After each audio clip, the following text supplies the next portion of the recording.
Agora, a gente vai entrar na parte mais específica, digamos assim, do valuation. A gente vai fazer a projeção do custo da dívida da companhia. Onde nós vamos encontrar este dado? A gente vai na demonstração financeira anual da empresa, o DFP, tá?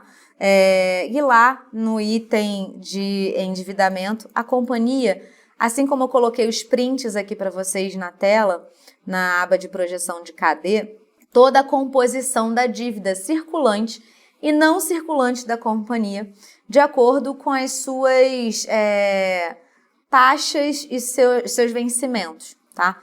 Então aqui ela especifica o que é empréstimo e financiamento de instituição financeira, os financiamentos com fornecedores, as debêntures que ela emitiu, que foram 2 séries. Ela tem aqui os arrendamentos que ela fez, as licenças de 5G, o quanto ela pagou e quanto que isso é corrigido. Ela tem aqui aquisições, né, alguns passivos que foram adquiridos por aquisições de atividades, de sociedades. Então aqui ela tem alguns custos rescisórios, as compras de algumas companhias que ela fez agora recentemente, e ela tem um cronograma de pagamentos não circulante. Lembrando, gente, circulante é até 1 ano, não circulante passou de 1 ano, né, ou um exercício fiscal. Então, a empresa ela detalha muito isso, todo o cronograma de pagamento, todas as dívidas, todos os vencimentos, todas as taxas, pelo qual indicador que ela está sendo corrigida, ela especifica isso para todo mundo, tá? Para qualquer um que queira ver. Então, o que eu coloquei aqui para gente? A gente precisava dessa primeira dívida que ela tem aqui, que é no valor de R$1 bilhão, que é dessa lei 4131, que ela especifica aqui o que é, que foi em 8 de abril de 2022, foi firmado um contrato com o Citibank em moeda estrangeira, através dessa lei, no montante de 213.413, o equivalente a R$1 milhão, com vencimento em 28 de setembro de 2023. Então, basicamente quase 1 ano, né? Uma remuneração de 3,1546 ao ano. Pagamento de juros será semestral e do principal no final da operação. Em 8 de abril foi firmado um contrato de swap, trocando a remuneração de dívida por CDI mais 0,70. Então aqui a gente tem um dado que traduzido, né, pelo swap que a empresa fez, que é CDI mais 0,70. A gente tem a projeção da Selic, que é o primo próximo da CDI aqui de 2023, que é de 2,25 mais 0,70 dá 2,95. E aí a gente vai fazer isso com cada uma das dívidas da companhia. A gente vai ver os indexadores, CDI+, ou só IGPDI, ou só IPCA, ou enfim, os vencimentos, tá? E a gente vai fazer aqui os pesos dessa dívida em relação ao total do endividamento bruto da companhia. E a gente vai estimar aqui com nada mais que um somar produto, tá? Entre a taxa projetada e o peso dessas dívidas, com impostos a gente vai chegar a um KD. Lembrando, pessoal, que aqui na parte de licenças de 5G, que são de 20 anos, né? Ele usa o indexador IGPDI, tá? Só que o que acontece? Quando a gente vai fazer a projeção dos dados macroeconômicos, como a gente já fez nos outros modelos, o Banco Central ele não faz projeção do IGPDI porque é um dado de inflação muito específico que é feito, inclusive, não é o dado oficial de inflação, né? Mas eles utilizam o IGPM, que é o mais próximo possível do IGPDI em termos de projeção. Então aqui, para esse cálculo, eu utilizei o IGPM, tá? A projeção do IGPM que o Banco Central possui, ao invés do IGPDI, porque eles não têm essa projeção. Caso você trabalhe em algum lugar ou tenha acesso a projeções macroeconômicas de algumas desses indexadores mais específicos, você pode utilizar a que foi projetada, tá? Mas aqui nesse caso, como a gente não tem o IGPDI especificamente, eu utilizei o IGPM. Então, fazendo esse somar produto, tá? O custo médio da dívida depois de impostos vai dar 7,52%. Beleza? Tudo certo? Então tá.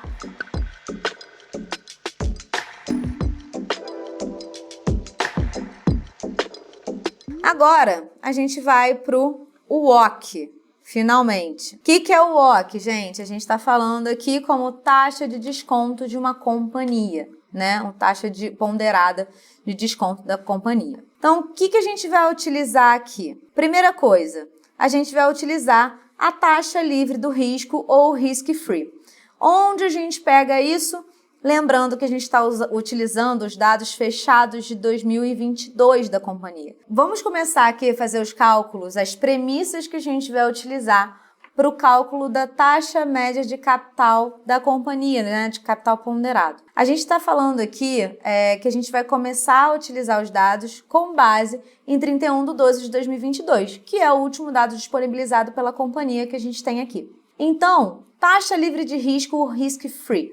A gente vai utilizar o modelo que é o mais utilizado pelas casas de análise e bancos internacionais para cálculo do WOC. Existem outras formas, existem alguns analistas que utilizam dados brasileiros, mas para a gente ter um cálculo de WOC mais fiel e mais, digamos, robusto em termos de, por exemplo, taxa livre de risco, que tem uma certa linearidade, não tem tanta oscilação como a taxa Selic, por exemplo, ou um título público de longo prazo aqui no Brasil, existe uma certa, estatisticamente falando, existe uma resiliência maior em termos de robustez de dados. A gente vai usar a taxa livre de risco ou risk-free dos Estados Unidos, tá? Lembrando que quando a gente fala de valuation, normalmente a gente usa os dados dos Estados Unidos, porque são dados mais robustos em termos estatísticos e é normalmente para onde as companhias tendem a convergir ao longo do tempo. Quando a gente vai fazer uma referência ou vai estudar algum setor,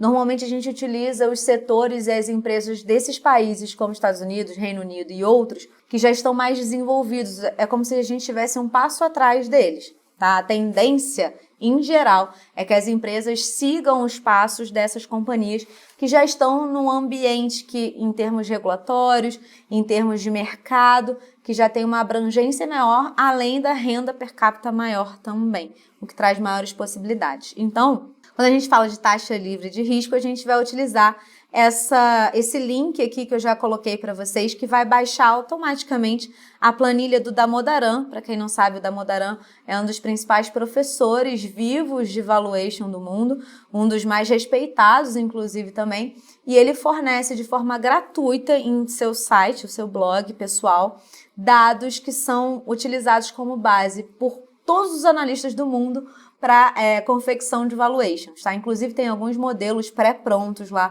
que você pode utilizar em algumas empresas específicas, é bem interessante até também. Mas voltando, clicando aqui, vocês vão abrir diretamente nesse dado aqui de informações históricas do mercado norte-americano, tá? E ele fornece aqui nesse Just 2022 o T-Bond Rate, que é a taxa livre de risco de um título público americano. Tá? Como a gente está utilizando dados de 31 de dezembro de 2022, a data mais próxima aqui da taxa livre de risco do T-Bond Rate dos Estados Unidos é de 1º de janeiro de 2023. Então aqui a gente vai utilizar esse 3,88% como taxa livre de risco, beleza? Então vamos voltar aqui, 3,88%. Quando a gente fala de beta desalavancado, aqui o Damodaran ele também fornece alguns dados de setores consolidados. Por que ele faz isso? Quando a gente fala, por exemplo, do Brasil, de telecom, quando a gente vai olhar empresas que têm capital aberto aqui, a gente está falando basicamente de duas. Só tem TIM e Vivo, né? A Claro não tem capital aberto no Brasil, a Oi está em recuperação judicial, então seus dados estão um pouco fora do que seria o mais normal, né, de uma empresa que está saudável financeiramente, mas a gente está falando de basicamente 2, 3 empresas. Quando a gente fala de Estados Unidos, as empresas e os setores, eles têm mais empresas de capital aberto dentro de um mesmo setor. Então eles conseguem ter uma média bem robusta de dados de empresas como um todo. Então, quanto seria na média um setor, por exemplo, de propaganda? Só o primeiro dado que eu vou mostrar aqui para vocês. A indústria de propaganda, de advertising nos Estados Unidos, tem só nesse segmento 58 empresas listadas. E aí, com essas 58 empresas, eles conseguem fazer umas médias e medianas, por exemplo, de quanto é a média de dívida sobre equity dessas companhias, que aqui no caso é de 44,99%. Aqui a gente vai ter praticamente todos os setores que vocês imaginarem, ou não imaginarem, subdivisões que a gente nem sabia que existia. Lembrando, o mercado americano tem mais de 10 mil empresas listadas nas bolsas. Então, por exemplo, só de bancos regionais nos Estados Unidos, a gente está falando de 557 empresas. Mais do que o número de empresas de capital aberto que a gente tem no Brasil, por exemplo. Então, é razoável supor que esses dados médios é para onde as empresas que estão num estágio um pouco anterior, como as do nosso país, vão alcançar, vão convergir para esses números no futuro, tá bom? Então aqui, quando a gente vai falar de Vivo, a gente tem que procurar aqui o setor de telecom.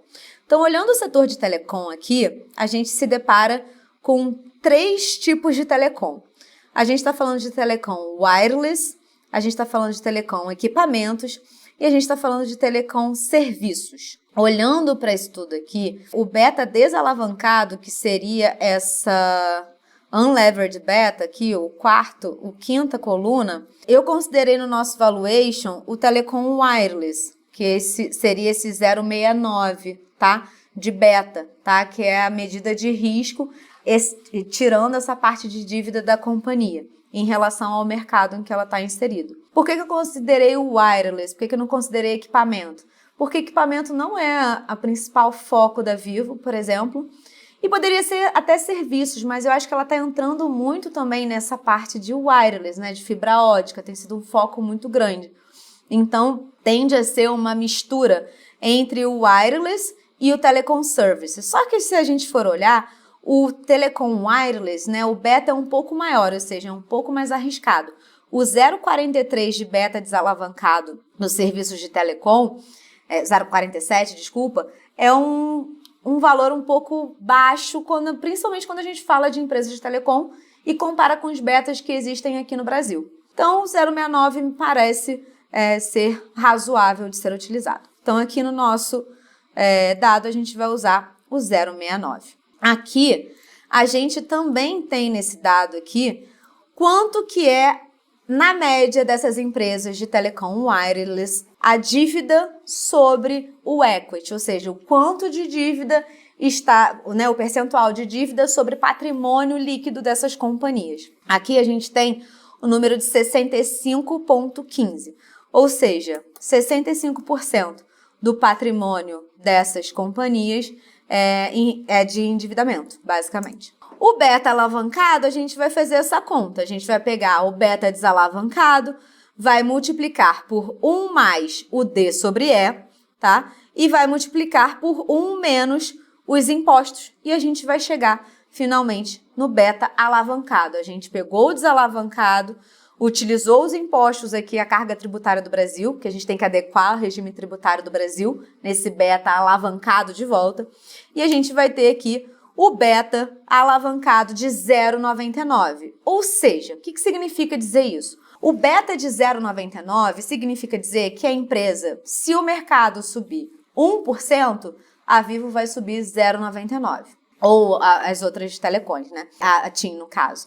Ou se o mercado cair 1%, a Vivo cai 99. Ela é ligeiramente um pouco mais defensiva, mas praticamente anda muito em linha com os movimentos do mercado financeiro local, tá? O beta é essa medida de risco relativo aí, muito relacionada ao passado, mas é uma métrica importante de ser observada para entender se a empresa é mais arriscada ou menos arriscada que o mercado de forma geral. Quando a gente fala de prêmio de risco ou risk premium, né, do mercado norte-americano, existe uma conta que é feita desde 1929, tá, nas métricas estatísticas, de quanto o mercado americano paga de prêmio, né, em cima desse risco free, né, do T-bond rate, historicamente nos Estados Unidos. Então, ou seja, o quanto que existe de oportunidade, de prêmio, né, por se arriscar mais na bolsa ao longo dos anos, que se provou estatisticamente que foi pago para quem permaneceu na bolsa. A gente tem esse dado, a gente vai pegar esse dado aqui da ERP, a coluna ERP, daquela planilha que a gente baixou da Modaran. Coloquei o link aqui para vocês. A gente vai pegar esse dado daquela planilha do Damodaran que a gente acabou de baixar, tá? A gente vai pegar na aba Historical ERP, né, ERP, e vai na coluna ERP dos últimos 12 meses com payout sustentável. tá? E a gente vai chegar aqui nesse dado de prêmio de risco que normalmente é pago na Bolsa Americana de 5,11%. Então, aqui a gente vai adicionar 5,11%, que é o dado referente a 1º de janeiro de 2023, que era o cálculo de prêmio de risco que o mercado americano estava pagando para quem estava nas ações, né, no mercado de ações nos Estados Unidos. E para finalizar, a gente precisa acrescentar nesse cálculo aqui do CAE, que é o custo de capital, né, próprio da companhia, o risco país. A gente utilizou todos os dados norte-americanos, né, como referência, até por serem dados mais robustos, terem mais companhias, etc. Mas a gente mora no Brasil, né, gente? Então, existe um risco de estar aqui no Brasil. A gente tem risco tributário, a gente tem risco político, a gente tem uma série de riscos de juros, câmbio, etc., que precisam ser contabilizados. Lembrando que quanto maior a instabilidade que existe no país, maior é o risco, né, de se estar investindo naquele lugar. Então, o que a gente chama em economia de trade-off. Você tem um prêmio de risco maior, ou seja, os juros que são pagos são muito maiores, né? Mas em contrapartida o risco também é maior. Então você tem que medir isso. Quando você tem um risco país muito grande, muito alto em termos percentuais, significa dizer que se você ganhar dinheiro, você vai ganhar muito dinheiro. Mas se você perder, você também vai perder muito dinheiro, né? É esse trade-off que a gente tem que ter sempre em mente. E aqui no Brasil não poderia ser diferente. Então eu coloquei aqui para vocês o link do IPEA Data, que é um instituto de pesquisa e estatística que faz esse cálculo de risco país, baseado no dado ENB Brasil, tá? Que é um indicador que foi desenvolvido pelo JP Morgan. Aqui, como vocês podem ver, a gente tem o ENB mais Risco Brasil, tá? Ele é feito de forma diária, desde 94 até dia 26 de 6 de 2023, que é o último dado que tem disponível agora, que ele é um dado que mede o risco dos países, principalmente o ENB, né, significa Emerging Markets Bond Index Plus, ou seja, ele estima o desempenho diário dos títulos de dívidas dos países emergentes em relação aos títulos do Tesouro dos Estados Unidos. Então aqui a gente tem que pegar o dado referente ao mais próximo possível do dia 31/12 de 2022. Então, a gente tem aqui o risco país, se você descer a série histórica, a gente vai chegar aqui que o último dado é do dia 30/12 e o primeiro dado é do dia 3/1 de 2023. Um é 257 basis points, o outro é 256 basis points. Eu vou usar 257 para ser mais conservadora, vai. Então, a gente vai botar aqui 2,57% de risco país que tem que ser adicionado à conta do CAE nominal em reais, que tem que ser adicionada à conta do CAE nominal em dólares. Qual que é o cálculo do CAE nominal em dólares? A gente vai pegar o risk-free mais o beta alavancado, que vai multiplicar o prêmio de risco mais, né, esse risco país aqui. Então, aqui a gente tem um CAE nominal em dólares de 11,49%. Então, esse é o dado que a gente tem referente ao CAE da Vivo em dólares. Beleza. Como que a gente transforma isso para real? A gente tem que fazer o diferencial de inflação de longo prazo de Estados Unidos e Brasil. Se a gente usar o curto prazo, esse dado vai dar um valor até um pouco estranho, né? Porque em muitos anos a inflação dos Estados Unidos não chegava aos patamares que chegou no final de 2022. Mas quando a gente fala de longo prazo, a gente está falando de dados mais convergentes com o que se tem de histórico passado. Então aqui, lá na parte de dados macroeconômicos, a gente já fez isso nos outros modelos, a gente tem que o CPI, que é a taxa de inflação americana, estimada até 2030, é de 2,07%. E a inflação de longo prazo do Brasil, que a gente tem os dados macroeconômicos estimados também no início do ano, era de 3,41%. O que é o diferencial de inflação? A gente vai pegar a inflação do Brasil, 1 mais a taxa de inflação, e dividir por 1 mais a taxa de inflação dos Estados Unidos. A gente vai ter o quanto, em termos percentuais, significa essa diferença de inflação Estados Unidos e Brasil, tá? E diminuir o fator número 1. E a gente tem aqui mais ou menos um diferencial de inflação de 1,31%. Em geral, esse número já chegou perto de 3, tá? Isso aqui é um dado até, de certa forma, estranho de observar quando a gente está olhando a análise de WOC, mas é o dado que a gente tem hoje em função dessas questões inflacionárias Brasil e Estados Unidos, que já foi um diferencial bem maior. Como que a gente vai fazer esse cálculo do CAE nominal em reais? A gente vai pegar o CAE nominal em dólares, né, somar o fator 1 e multiplicar por 1 mais esse diferencial de inflação e tirar o fator número 1. Então, a gente vai ter aqui um CAE nominal em reais da companhia de 12,95%.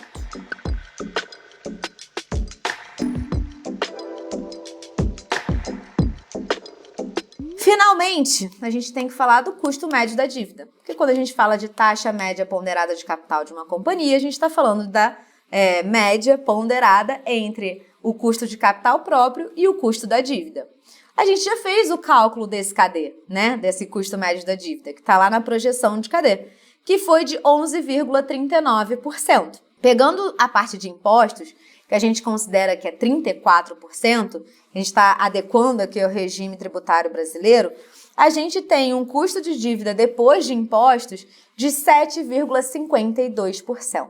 E, finalmente, chegamos no cálculo final do WOC. O que é o WOC? A gente vai pegar o peso do equity, multiplicar pelo custo do equity, mais o peso da dívida, multiplicado pelo KD, o custo da dívida. E a gente vai chegar no WOC. Duas formas de se fazer esse WE e WD, que são os pesos, tá? Você pode fazer o WE e o WD pelos dados da própria companhia, tá? A gente poderia utilizar isso aqui. E aí, qual seria o WOC?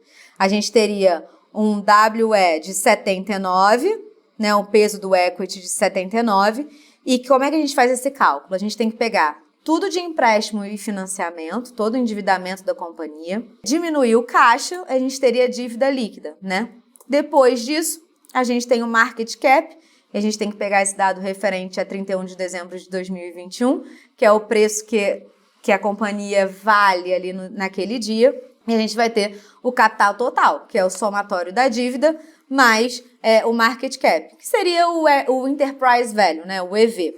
Então, com isso, a gente consegue fazer que o market cap, que é o valor da companhia em bolsa, era em torno de 79% e da dívida de 21%. A gente pode utilizar esse dado se a gente quiser.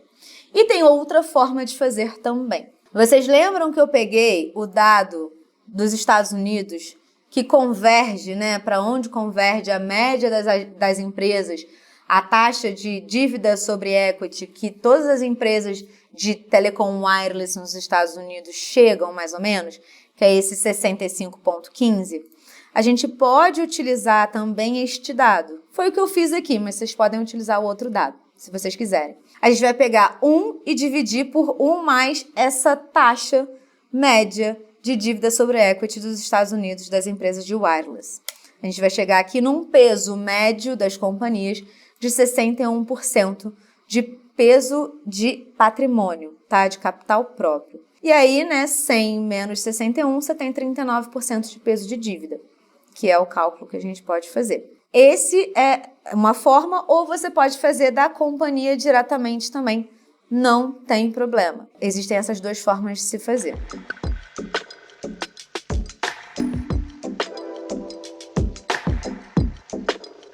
Agora que já calculamos o WOC, finalmente podemos chegar ao fluxo de caixa descontado da companhia. Vamos lá? Vamos abrir a aba DCF, Discounted Cash Flow. Como que a gente vai fazer esse Discounted Cash Flow aqui? A gente vai pegar o EBIT, eu vou pegar desde 2019 só, tá, gente? Apesar de ter o dado desde 2016, não é necessário que a gente vá tão longe assim. Então, aqui a gente vai lá na DRE, na projeção de DRE, e vai pegar o dado de EBIT, né? De 2019 até 2030, que é onde a gente fez a projeção. Depois, a gente tem que colocar aqui os dados de impostos. Então, a gente também vai na projeção de DRE, lá na linha de impostos, né? E a gente vai pegar aqui, desde 2019, o quanto a empresa pagou de impostos e vai entrar com um número negativo mesmo, tá bom?